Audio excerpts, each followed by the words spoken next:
Good morning students. Start करेंगे हम आज का टॉपिक। और आज का टॉपिक हमारा रेस्पिरेशन इन प्लांट से है। जो भी क्वेश्चन इसमें नीट में आए हैं तो वही क्वेश्चन हम डिस्कस करने जा रहे हैं। तो स्टार्ट करते हैं आज के फर्स्ट क्वेश्चन से। फर्स्ट क्वेश्चन है conversion of glucose to glucose 6 phosphate the first irreversible reaction of glycolysis is catalysed by. तो ये फर्स्ट स्टेप ये है कि ग्लूकोज से जब ग्लूकोज 6 फॉस्फेट बनता है तो कौन सा जो एंजाइम है वो उसके लिए रिस्पॉन्सिबल होता है। तो इसमें आपको ध्यान रखना है कि जब फॉस्फेट ऐड होता है तो वहाँ पे काइनेज आता है। अब यहाँ पर हेक्सोस का चेंज हो रहा है, ये भी 6 कार्बन है, ये भी 6 कार्बन है, तो इस एंजाइम का नाम हो गया हेक्सो। हेक्सो मतलब 6 कार्बन, काइनेज मतलब फॉस्फेट ग्रुप का ट्रांसफ़र होना। तो इस एंजाइम का नाम है ये हेक्सो काइनेज।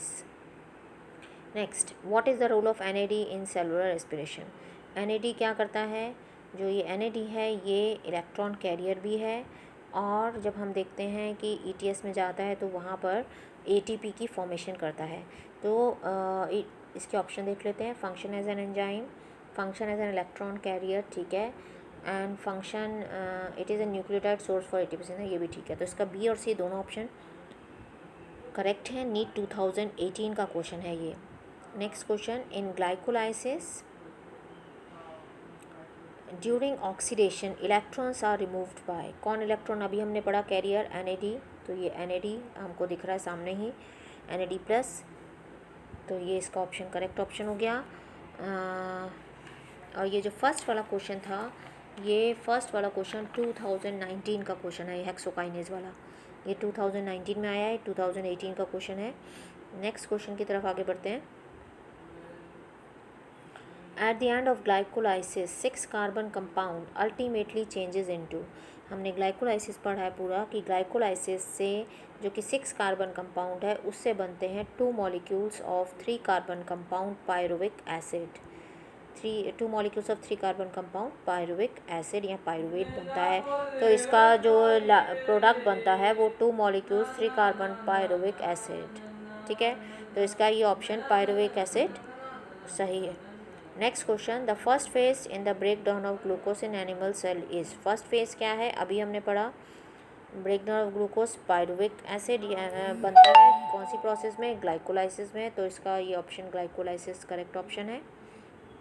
ये प्रोसेस कहलाती है ग्लाइकोलाइसिस, जिसमें ग्लूकोज जो है वो 6 carbon compound 2 molecules of 3 carbon compound में कन्वर्ट होता है। इस प्रोसेस को ग्लाइकोलाइसिस कहते हैं। Next question, the number of substrate level phosphorylation in 1 turn off citric acid cycle is. Substrate level जो फॉस्फोराइलेशन होता है 1 टर्न में एक ही होता है।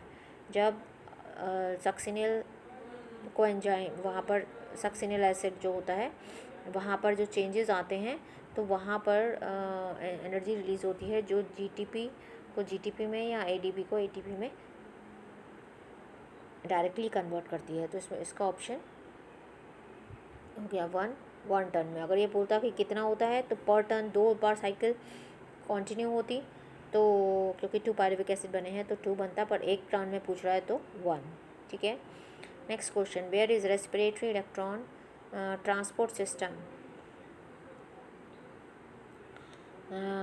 Located in plants. कहाँ पर होता है? ETS होता है इनर माइटोकॉन्ड्रियल मेम्ब्रेन में।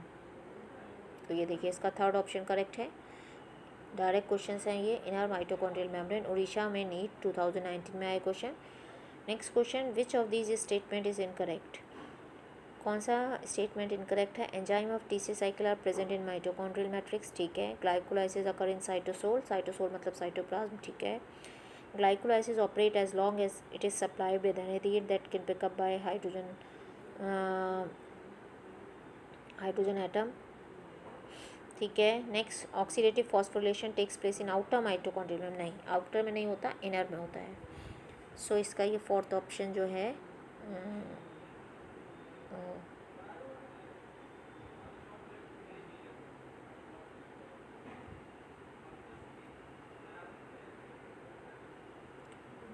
तो इसका जो है वो फोर्थ ऑप्शन करेक्ट है। Oxidative phosphorylation takes place in outer, ये मतलब ये रॉन्ग है, इनकरेक्ट। नीट 2018 का क्वेश्चन है। Next question, in which statement is wrong for Krebs cycle. Krebs cycle का कौन सी स्टेटमेंट रॉन्ग है? There is one point in the cycle where F A D is reduce to F A D H, ठीक है। During conversion of succinyl coenzyme to succinic acid a molecule of G T P synthesise, ठीक है। यही अभी हमने पढ़ा था, substrate level of phosphorylation, यही है। The cycle start with condensation of acetyl group with pyruvic acid to yield citric acid. The cycle start with condensation of acetyl group with pyruvic acid to yield citric acid cycle. तो ये wrong है, क्योंकि यहाँ पर acetyl coenzyme में ऑक्जेलो acetic acid के साथ मिलता है, तब जाके सिट्रिक एसिड बनता है। तो इसका ये थी जो ऑप्शन है वो रॉन्ग ऑप्शन है, ये वाला, ठीक है। तो इन्होंने रॉन्ग ही पूछा है, तो ये हो गया इसका option. Next question, oxidative phosphorylation is, oxidative phosphorylation, oxidative formula क्या है? First option, oxidation of phosphate group in ATP, addition of phosphate group to ATP, wrong. Formation of ATP by energy release from electrons remove during substrate oxidation. तो oxidative phosphorylation अभी हमने पढ़ा था, oxidative phosphorylation के अंदर ATP की formation होती है, और इसके अंदर जो है वो एटीपी बनता है। तो formation of ATP by energy released from electrons removing during substrate oxidation. तो इसका ये ऑप्शन यानी डी ऑप्शन करेक्ट है। हमने अभी पढ़ा है कि ये एटीएस के अंदर यही प्रोसेस होती है जिसमें एटीपी बनता है। नीट 2016 का क्वेश्चन है। Next question, cytochromes are found in, देखो ये ईटीएस के ही सारे चल रहे हैं। साइटोक्रोम ईटीएस में होता है, और आपको पता है ईटीएस कहाँ होता है? इनर माइटोकॉन्ड्रियल मेम्ब्रेन में, जिसको हम क्रिस्टी भी बोलते हैं, जो फिंगर लाइक प्रोजेक्शन होती हैं। So cristae of mitochondria, first option इसका करेक्ट ऑप्शन है। ये कंफ्यूज करने के लिए इनर की जगह क्रिस्टी दे दिया, तो आपको पता होना चाहिए इनर मेम्ब्रेन को जो फिंगर लाइक प्रोजेक्शंस होती हैं इस तरह से, ये अंदर वाली मेम्ब्रेन इस तरह से होती है, जिसको हम क्रिस्टी बोलते हैं। या हम इनर माइटोकॉन्ड्रियल मेम्ब्रेन भी बोल सकते हैं, या इसको हम क्रिस्टी भी बोल सकते हैं। Which of the following biomolecule is common to respiration mediated breakdown of fat, carbohydrate and protein? कौन सा ऐसा प्रोसेस है, यानी ये एम्फीबॉलिक पाथवे है जिसमें कॉमन चीज़ बनती है? तो एसिटिल कोएंजाइम एक ऐसा प्रोडक्ट है जो तीनों के ब्रेकडाउन में बनता है। तो एसिटिल कोएंजाइम में ध्यान रखना है आपको, एम्फीबॉलिक पाथवे का क्वेश्चन है ये। RQ value of tripalmitin is, NEET 2019 का क्वेश्चन है, तो आपको ध्यान रखना है। देखो इसके लिए मैं आपको टिक देती हूँ, जो कार्बोहाइड्रेट है उसके लिए 1 है। अब आप याद कैसे रखोगे कि फैट्स का प्रोटीन का कितना है? तो फैट्स एंड प्रोटीन्स, ठीक है। क्या याद रखेंगे?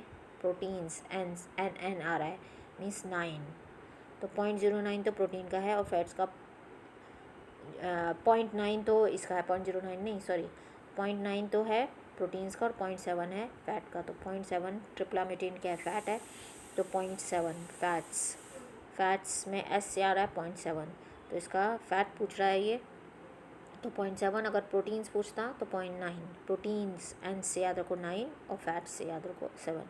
तो ये नीट 2019 का क्वेश्चन है, ठीक है। तो ये सारे इंपॉर्टेंट क्वेश्चन हैं जो नीट में आए हुए हैं, और ये डायरेक्ट ज़्यादातर जो हैं वो डायरेक्ट क्वेश्चंस हैं। अगर आपने चैप्टर ध्यान से पढ़ा है तो आप ये इजीली कर पाएंगे। So thank you, thanks for watching. Please like, subscribe and share.